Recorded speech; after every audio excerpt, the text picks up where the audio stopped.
kelas 11 ya.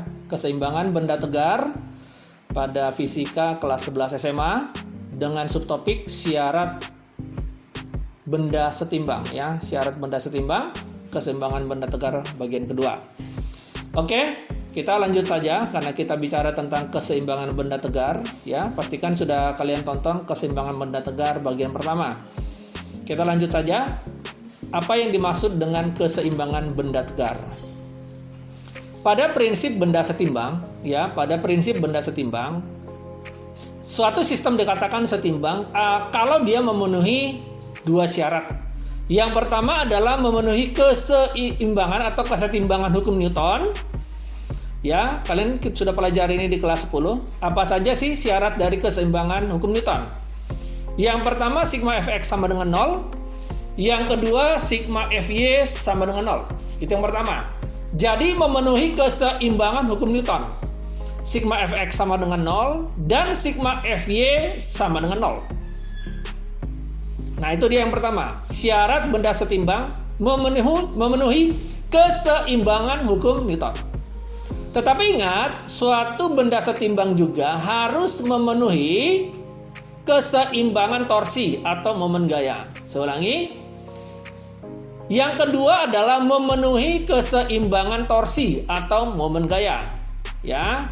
Nah, apa itu torsi? Ya, kita sudah pelajari torsi sama dengan F dikali lengannya, di mana F tegak lurus dengan lengannya, atau torsi sama dengan F dikali L, atau F dikali R, atau F dikali D, ya, terserah.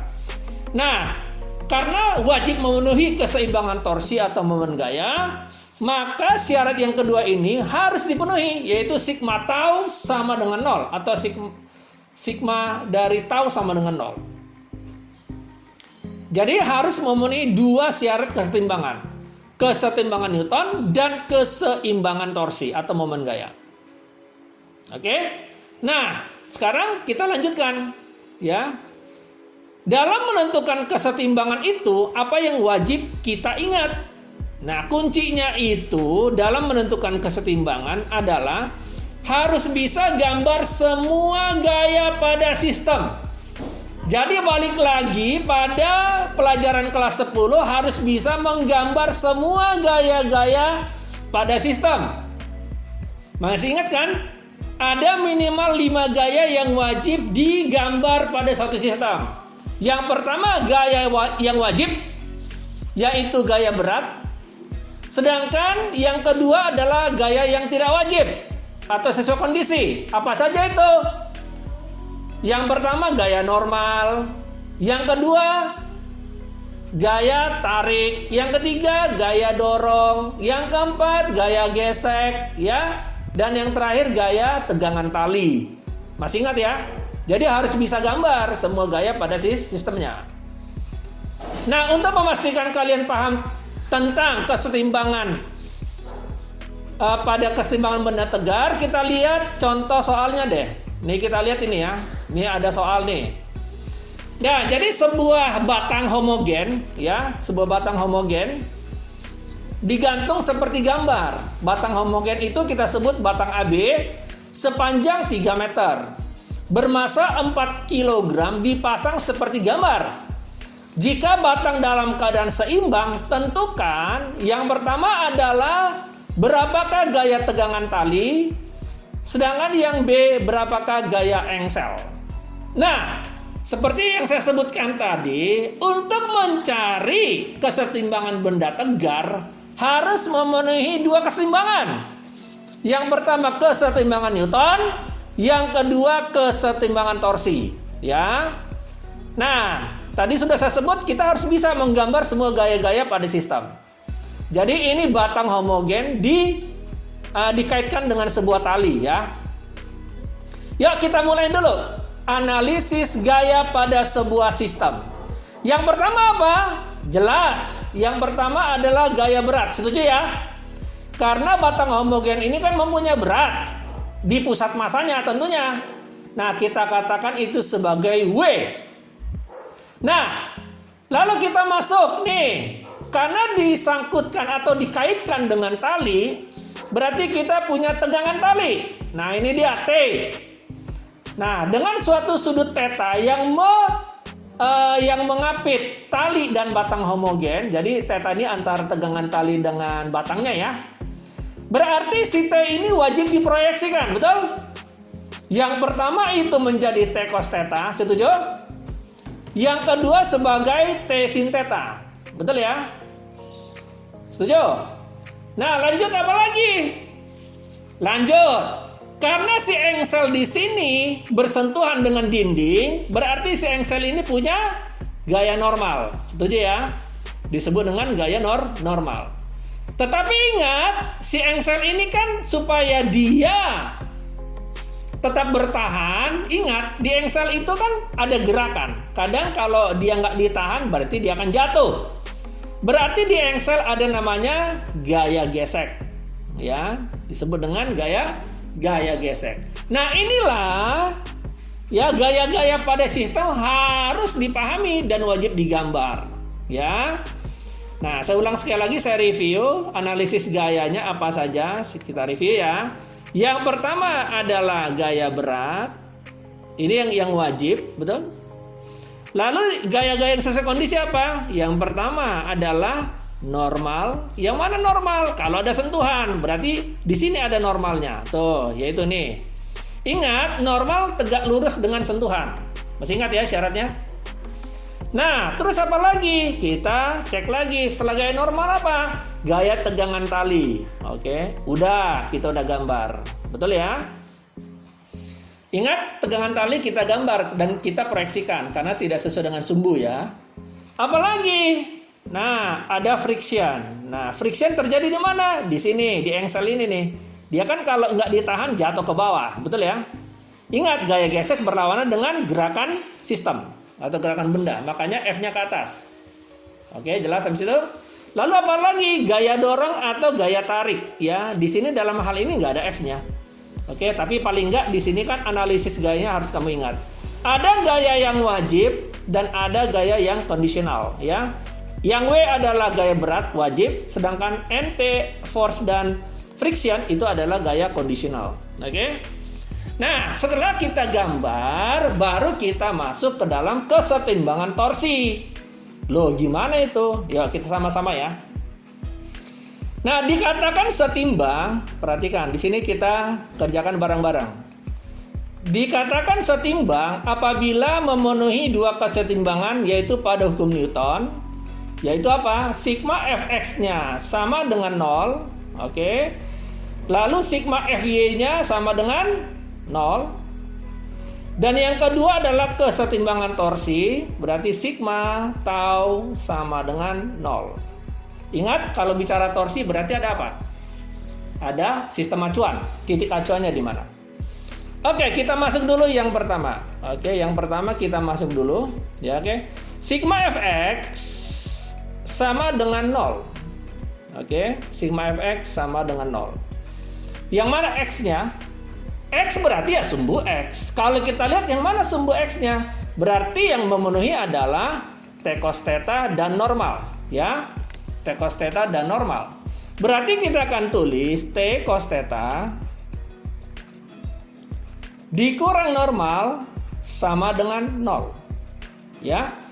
Artinya apa? Di sini kita dapatkan bahwa T cos theta sama dengan normalnya. Oke. Nah, kita di sini kan punya theta nih. Perhatikan 3, 4. Berarti di sini adalah 5. Setuju ya? Kita pakai Pitagoras. Perhatikan 3, 4. Berarti sisi miringnya 5. Setuju ya?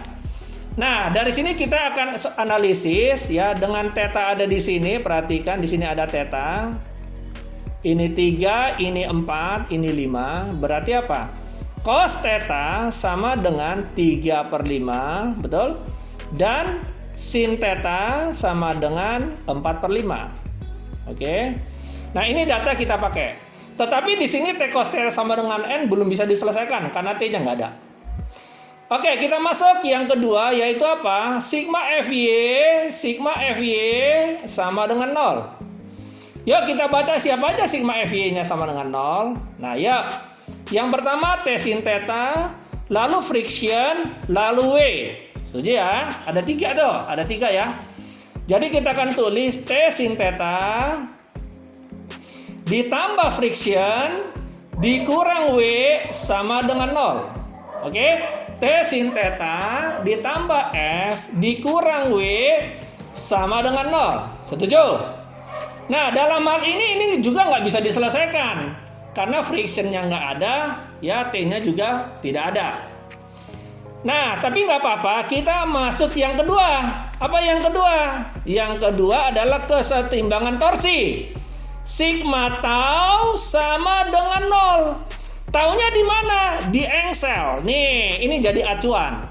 Anggap di sini sebagai acuan di engselnya. Ya, kita tuliskan berarti tau di B. Sigma tau di B sama dengan 0. Jangan lupa ya bahwa tau sama dengan apa kemarin? F dikali D. Di mana F wajib tegak lurus dengan D. Setuju ya? Nah, kalau torsinya ada di sini, oke, gaya-gaya mana sajakah yang diperhitungkan? Yang tegak lurus dengan engsel dong. Yang pertama ini T sin theta, karena dia tegak lurus dengan sini. Yang kedua apa? W, karena tegak lurus dengan sini. Setuju ya? Nah, inilah yang kita pakai ya. Nah, sekarang kita coba tuliskan dengan torsi di B. Nah, T sin theta dikali AB. Apakah positif negatif? Ternyata T sin theta ke sini dan di sini engselnya ya. Ternyata ini kalau putarannya apa? Ternyata searah jarum jam. Betul nggak? Berarti apa? Minus T kali sin theta dikali AB. Oke. Nah, selesai. Sekarang yang W. Ya, ini ada W begini, di sini ada lengan. Kemana putarannya? Ke sini. Ya, ini kan engsel. Berarti positif, betul? Berarti ditambah W dikali setengah AB. Setengah AB sama dengan 0. Setuju ya? Karena W kan di pusat massa atau tengah-tengah AB. Karena itu kan titik berat. Nah, kita masukkan minus T dikali sin theta-nya 4/5. Ya, 4/5. Dikali AB-nya adalah 3. Ditambah W-nya tadi berapa? Beratnya? 4. Ya kan 4. Berarti W-nya 40. Dikali setengah dikali AB-nya 3. Sama dengan 0. Oke, nah ini tiganya bisa kita coret nih, atau kita pindahin juga boleh ya. Ini kita coret aja deh. Berarti minus T dikali 4/5 ya sama dengan min 40 dikali setengah. Oke. Nah sekarang berarti minnya kecoret juga habis. Oke. Berarti T dikali 4/5 sama dengan 20. Sehingga T sama dengan 25 Newton. Nah itu dia. T-nya sudah kita dapatkan 25 Newton.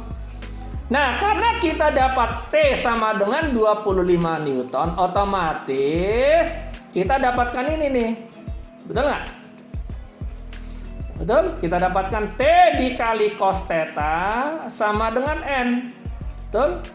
Akibatnya kita dapatkan apa?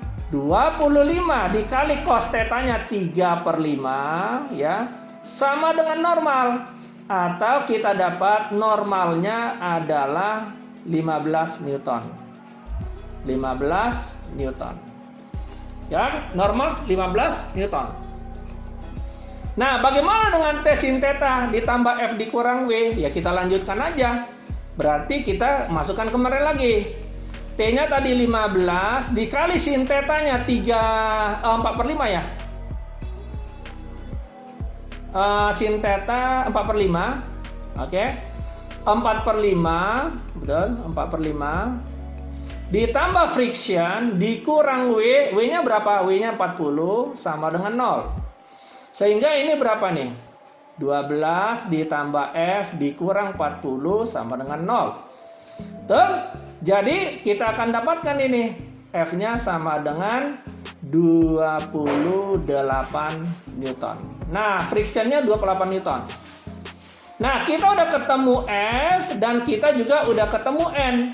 Nah, gaya tegangan tali tadi sudah dapat 25 Newton. Nah, sekarang yang kita cari berapakah gaya engsel. Nah, ini dia gaya engsel. Gaya engsel, ya, kalau kita lihat dari gambar, gaya engsel itu berarti kan diapit N dan F. Gaya engsel, F engsel sama dengan akar dari N kuadrat ditambah friction kuadrat. Atau kita bisa tuliskan akar dari normal tadi 15 kuadrat ditambah frictionnya adalah 28 kuadrat. Nah, kita gunakan kalkulator. Nah, kenapa pada gaya engsel itu akar dari N kuadrat tambah F kuadrat? Kita lihat sistemnya. Kita lihat sistemnya di sini, ya, perhatikan, kita lihat sistemnya. Pada engsel ini, di engsel ada dua gaya yang bekerja, yaitu N dan F, yaitu N dan F. Jadi kalau kita ambil resultannya, yang gini, resultan, nah ini dia, inilah yang dimaksud dengan gaya engsel. Karena resultan dari N dan F, di mana N dan F membentuk sudut 90 derajat. Nah, kira-kira itulah kesetimbangan benda tegar untuk kasus ini. Ya, jelas ya? Oke, demikian pembahasan kesetimbangan benda tegar ya untuk video yang kedua.